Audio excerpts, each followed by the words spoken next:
ป่าลงตรงพี่น้องป่าลงตรงยังไม่ไหม้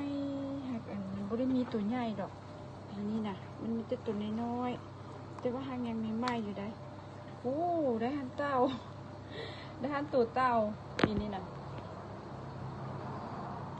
ป่าลงตรงเนาะนี่นะปีนี้มันได้น้อยได้หันเต่า ได้เต่าตัวนึง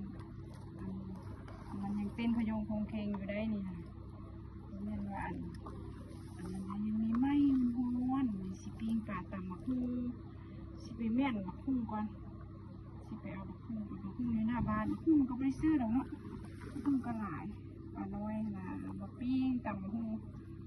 สิไปได้น้ำนี่ฉันเอาสิไปโชว์น้ำมันที่คาคอยเลย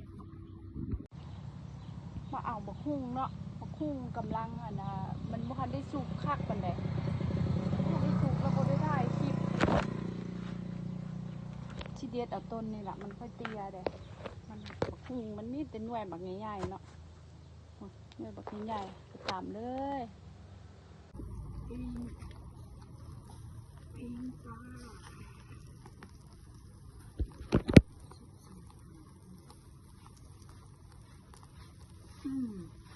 อยู่เป็นห้อย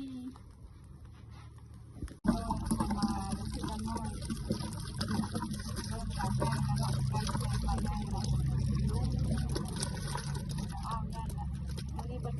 ป่าลงตรงคือบ้านนอกธรรมชาติบ้านนาเขาโอ้เลยได้จังสิแล้วเนาะครบสุขบ้านเฮามันก็มีอันนี้แล้วป่าลงตรงก็พอได้กินเนาะอันบริซื้อเพื่อนว่าสิซะเนาะนี่แหละบ้านเฮามันก็ได้เท่านี้แล้วเนาะเพลงพรศักดิ์เพิ่นร้องเนาะสวรรค์บ้านนาอยู่ไหนไม่รู้อะไรใครมองไม่เห็นบ้านนาสวรรค์ทั้งเป็น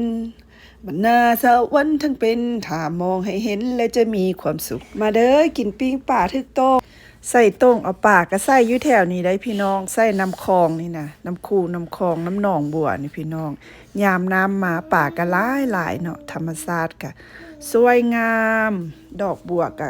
กำลังงามเลยนี่ใส่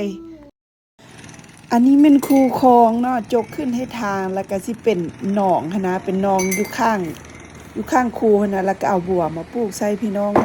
งามบัดยามป่ามาป่าก็จะมาทอนมาโฮมอยู่นี่เนาะใส่โต้งใส่หยังก็สิได้ป่าลายแล้วก็สิได้แบบคลองงามๆนะมีดอกบัวอยู่ข้างๆเป็นหนองเป็น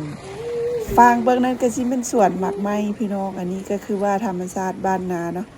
เฮาพัฒนาเฮ็ดให้มันงามมันก็งามมันน่ะเนาะอันเวลาเฮามาชมมันหยังเฮาก็ชื่นบานหัวใจนะพี่น้องแม่ว่าธรรมชาติงามๆมีหนองปูหนองป่ามีดอกบัวมีป่าให้กินแล้วก็มีมากไม้ให้กินจังซี่นะชีวิตบ้านนาก็สุดเท่านี้เลยเนาะพี่น้องเนาะสิไปเอาทางไหนได้เนาะมีสวนมากไม้มีอีหยังครบสุด